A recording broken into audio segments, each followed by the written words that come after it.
Good morning, everybody. We have a new chapter of Princess and the Goblin that we'll be reading today. And rather than presenting my screen, I'm just going to be reading it out loud because we've got quite a few little poems and songs here that change the formatting quite a bit when it's shown on there. So I think it'll be one that is just good to listen and read, unless you have your own copy of the book. And if that's the case, I'd love for you to take it out and read it with me. Chapter 18, I'm going to read a story, the chapter called Curdy's Clue. Switching gears from Irene's perspective, we'd been hearing about Irene with her journey through, I'm jumping ahead a little bit. So with her discussion with her father, she found out that her mother is the one who gave her the ring that she had. So let's do chapter 18, Curdy's Clue. Now Curdy was as watchful as ever, but was almost getting tired of his ill success. Every other night or so, he followed the goblins about as they went on digging and boring, and getting as near them as he could, watch them from behind stones and rocks. But as yet he seemed no nearer finding out what they had in view. As at first, he always kept hold of the end of his string. So just like Irene has the string for her ring, his string is connected to the pickaxe, so he can go back and forth to find his way back to the entrance. While his pickaxe, left just outside the hole by which he entered the goblin's country from the mine, continued to serve as an anchor and hold fast to the other end. The goblins, hearing no more noise in that quarter, had ceased to apprehend an immediate invasion and kept no watch. One night, after dodging out and about and listening till he was nearly falling asleep with weariness, he began to roll up his ball, the string connected to the pickaxe, for he had resolved to go home to bed. But it was not long, however, before he began to feel bewildered. One after another, he passed goblin houses, caves that is, occupied by goblin families, and at length was sure there were more than he had passed as he came. He had to use great caution to pass unseen. They lay so close together. Could his string have led him wrong? He still followed, winding it, and still it led him into more thickly populated quarters, until he became quite uneasy, and indeed apprehensive, like nervous. For although he was not afraid of the cobs, he was afraid of not finding his way out. That is a terrible feeling, to be lost, and he's lost in a cave surrounded by these goblins. But what could he do? It was of no use to sit down and wait for the morning. The morning made no difference here. It was dark and always dark, and if his string failed him, he was helpless. He might even arrive within a yard of the mine and never know it. Seeing he could do nothing better, he would at least find where the end of his string was, and if possible, how it had come to play him such a trick. He knew by the size of the ball that he was getting pretty near the last of it, when he began to feel a tugging and pulling at it. That sounds like something's on the other side. What could it mean? Turning a sharp corner, he thought he heard some strange sounds. These grew as he went on, to a scuffling and growling and squeaking, and the noise increased until, turning a sudden sharp corner, he found himself in the midst of it. At the same moment, tumbled over a wallowing mass, which he knew must be a whole knot of Cobb's creatures. So all of those animals lay in like a heap. Before he could recover his feet, he had caught some great scratches on his face and several severe bites on his legs and arms. But as he scrambled to get up, his hand fell upon his pickaxe. And before the horrid beast could do him any serious harm, he was laying about it with right and left in the dark. Hideous cries which followed gave him the satisfaction of knowing that he had punished some of them pretty smartly for their rudeness. And by their scampering and their retreating howls, he perceived that he had routed them. He stood for a little, weighing his battle axe in his hand as if it had been the most precious lump of metal. And it is more precious to him than anything else could be right now because it's his way of protection. But indeed, no lump of gold itself could have been so precious at the time as that common tool. Then he untied the end of the string from it, put the ball in his pocket, and still stood thinking. It was clear, this is what happened, that the cob's creatures had found his axe, had between them carried it off, and had so led him he knew not where. So it had been at the entrance. They found it and brought it somewhere else, but he doesn't know.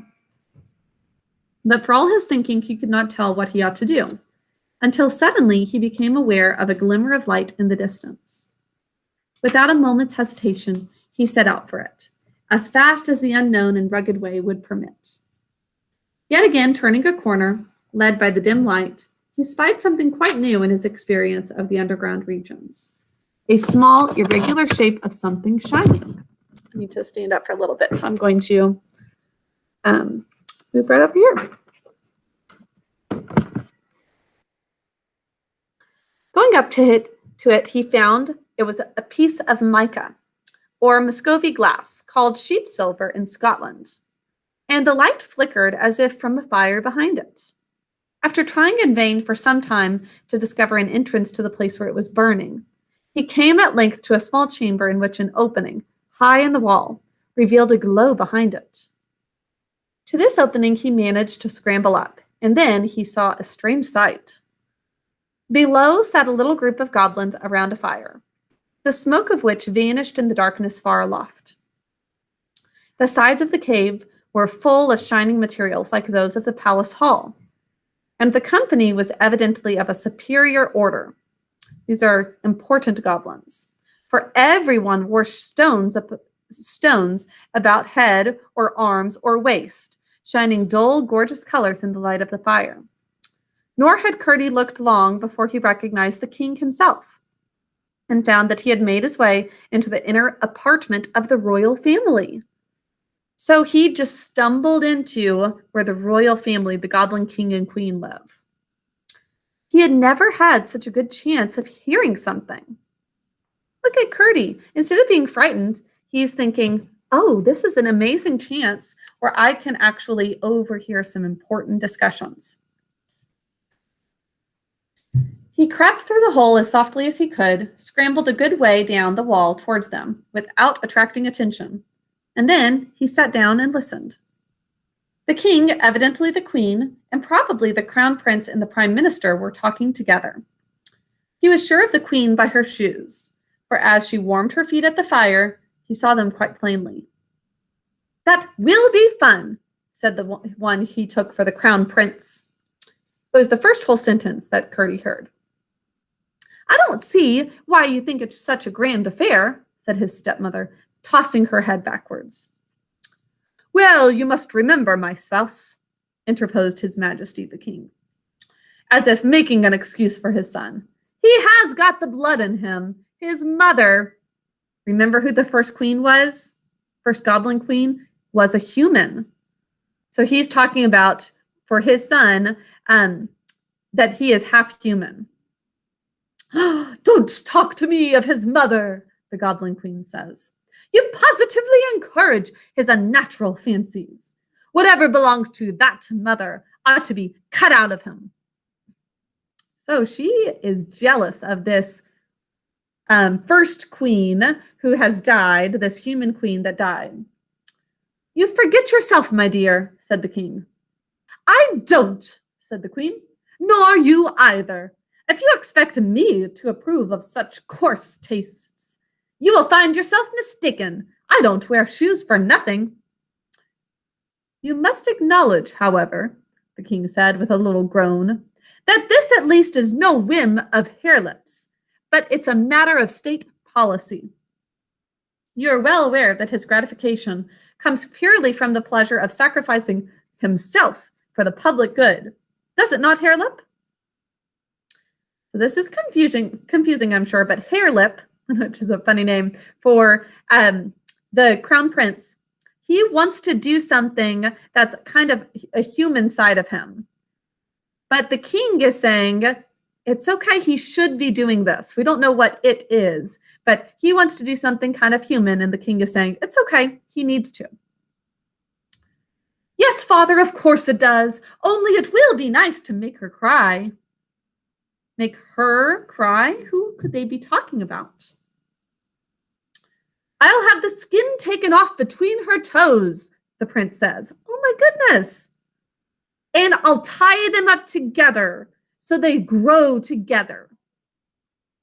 Some girl he's going to take off the skin between the toes and tie them together so it's like a goblin foot. Then her feet will be like other people's, and there will be no occasion for her to wear shoes. Do you mean to insinuate that I've got toes, you unnatural wretch? Said the queen. Did you spot that? The spelling word wretch. The queen is saying it to the prince. And she moved angrily towards Harelip. The counselor, however, who is like the king's right-hand man, who was betwixt them, leaned forward so as to prevent her from touching him. He's being between the queen on one side, the prince on the other. The queen is all aggravated because she's saying, you're saying I have toes? I don't have toes. But only as if to address the prince, really. Your Royal Highness, he said, possibly requires to be reminded that you have got 3 toes yourself, 1 on one foot, 2 on the other. Ha ha ha, shouted the queen triumphantly. So the prince has 3 toes. Now the counselor, encouraged by this mark of favor, went on. It seems to me, Your Royal Highness, it would greatly endear you to your future people, proving to them that you are not the less one of themselves, just because you had the misfortune to be born of a son mother, if you were to command upon yourself the comparatively slight operation which, in a more extended form, you so wisely meditate with regard to your future princess. So he's saying, you need to try to get the goblins kind of on your side and prove that you are one of them. You're one of the goblins. Just because you had a human as a mother doesn't make you side with the humans. So, and there's talk of a future princess, meaning somebody that this prince might marry. Ha ha ha, laughed the queen louder than before. And the king and the minister joined in the laugh. Harelip growled, though. Harelip is the prince, remember.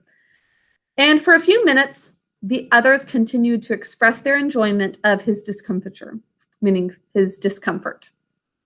Now, the queen was the only one Curdie could see with any distinctness. She sat sideways to him, and the light of the fire shone full upon her face. He could not consider her handsome. And handsome in these older books is used for girls and boys. Her nose was certainly broader at the end than its normal length. And her eyes, instead of being horizontal side by side, they were set up like 2 perpendicular eggs. And one was on the broad side and the other on the small end. Her mouth was no bigger than a tiny buttonhole until she laughed, when it stretched from ear to ear. It goes from tiny mouth to very large. Only to be sure, her ears were very nearly in the middle of her cheeks. Now, anxious to hear everything they might say, Curdie ventured to slide down a smooth part of the rock just under him to a projection below that kind of juts out, upon which he thought he would rest. But whether he was not careful enough or that projection that stuck out, whether it gave way, down he came with a rush on the floor of the cavern, bringing with him a great rumbling shower of stones. So he had been in hiding, but he's crashed down.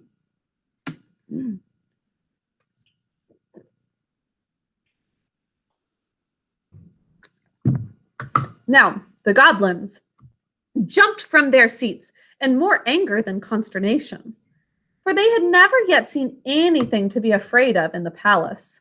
But when they saw Curdie with his pick in his hand, their rage was mingled with some fear, for they took him for the first of a whole invasion of miners.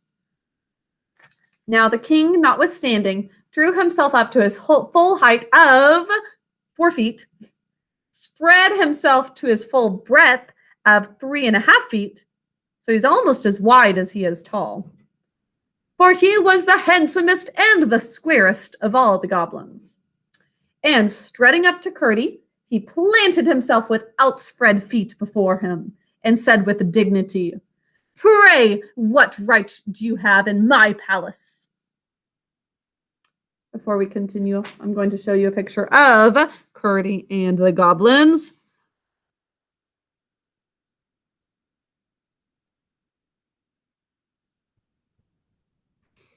So, he has been confronted. He is outnumbered by them, even though they are a little fearful of him. But it's mainly because they think more miners are coming. And Curdie says, "It's the right of necessity, your majesty," answered Curdie. He's feeling pretty confident. "I lost my way, and I didn't know where I was wandering to." So he says, "I was lost. I didn't know where I was," which is actually kind of true. "Now, how did you get in?" "By a hole in the mountain," Curdie says. "But you are a miner. Look at your pickaxe." Curdie did look at it, and answering, he says, "I came upon it lying on the ground a little way from here. I tumbled over some wild beasts who were playing with it. Look, your majesty." And Curdie showed him how he was scratched and bitten. The king was pleased to find him behave more politely than he had expected from what his people had told him concerning the miners, for he attributed it to the power of his own presence. He's thinking, it's because I'm a king that he is so nice to me. But he did not therefore feel friendly to the intruder. "You will oblige me by walking out of my dominions at once," the king said, well knowing what a mockery lay in the words. "With pleasure, if your majesty will just give me a guide," said Curdie. "I will give you 1,000, said the king with a scoffing air of magnificent liberality. Which is having to do with his freedom. He feels like, oh, of course, I'll give you 1,000 guards. "Oh, one will be quite sufficient," meaning one is enough, said Curdie. But the king uttered a strange shout, half hallo, half roar, and in rushed goblins till the cave was swarming with them. He said something to the first of them which Curdie could not hear, and it was passed from one to another till in a moment the farthest in the crowd had evidently heard and understood it. They began to gather about him in a way he did not relish. "Stand back," said Curdie, grasping his pickaxe tighter by his knee. They only grinned and pressed closer and closer. Curdie bethought himself and began to rhyme. 10, 20, 30, you're all so very dirty. 20, 30, 40, you're all so thick and snorty. 30, 40, 50, you're all so puff and snifty. 40, 50, 60, beast and men so mixty. 50, 60, 70, mixty, maxty, levendy. 60, 70, 80, all your cheeks so slaty. 70, 80, 90, all your hands so flinty. 80, 90, 100, altogether dundred.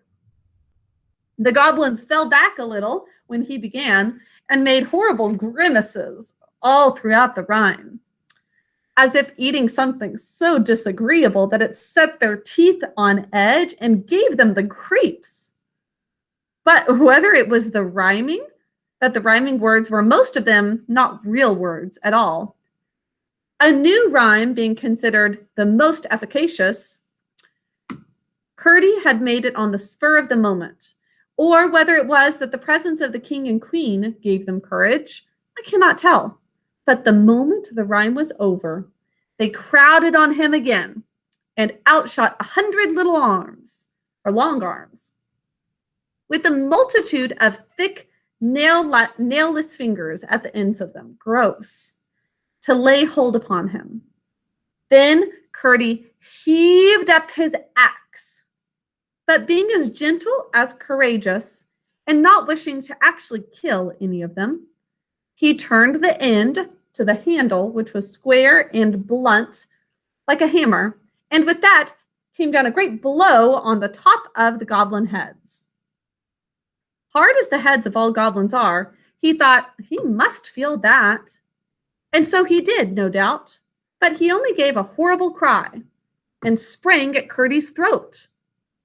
Curdie, however, drew back just in time, and just at that critical moment remembered what the vulnerable part of the goblin body is, Do you remember what's soft and weak on a goblin? He made a sudden rush at the king and stamped with all his might on his majesty's foot. The king gave a most unkingly howl and almost fell into the fire. Curdie then rushed into the crowd, stamping right and left. The goblins all drew back, howling on every side as he approached, but they were so crowded that few of those he attacked could escape his tread. And the shrieking and the roaring that filled the cave would have appalled Curdie, but for the good hope it gave him. They were tumbling over each other in heaps in their eagerness to rush from the cave, when a new assailant suddenly faced him, the queen, whose flaming eyes and expanded nostrils, her hair standing half up from her head, rushed at him. She trusted in her shoes. They were made of granite or stone, hollowed like French sabots. Curdie would have endured much rather than hurt a woman, even if she was a goblin. But here was an affair of life and death. So, forgetting her shoes, he made a great stamp on one of her feet. But she instantly returned it with every different effect, with a very different effect, causing him frightful pain and almost disabling him. Now, his only chance with her would have been to attack the granite shoes with his pickaxe, but before he could think of that, she had caught him up in her arms and was rushing with him across the cave. She dashed him into a hole in the wall with a force that almost stunned him, almost knocked him out. But although he could not move, he was not too far gone to hear her great cry. And the rush of multitudes of soft feet, followed by the sounds of something heaved up against the rock, after which came a multitudinous patter of stones falling near him. The last had not ceased when he grew very faint, for his head had been badly cut and at last insensible. When he came to himself, there was perfect silence about him and utter darkness, but for the merest glimmer in one tiny spot. He crawled to it and found that they had heaved a slab against the mouth of the hole, past the edge of which a poor little gleam found its way from the fire. So he's totally walled up, imprisoned. He could not move it even a hairbreadth, even that tiny amount, for they had piled a great heap of stones against it. So it's a big slab of rock plus a lot of extra stones against it. He crawled back to where he had been lying in the faint hope of finding his pickaxe. But after a vain search, he was at last compelled to acknowledge himself in an evil plight. He sat down and tried to think, but soon fell fast asleep. So, he is a prisoner in the cave. There are the whole royal goblin family plus 100 at least other goblins around him. What's going to happen to Curdie? We're going to continue Curdie's story, hearing more of this exact part of the story in the next chapter called Goblin Councils. So, got some questions to answer about this. Hope you are enjoying the story. I'll talk to you later. Bye.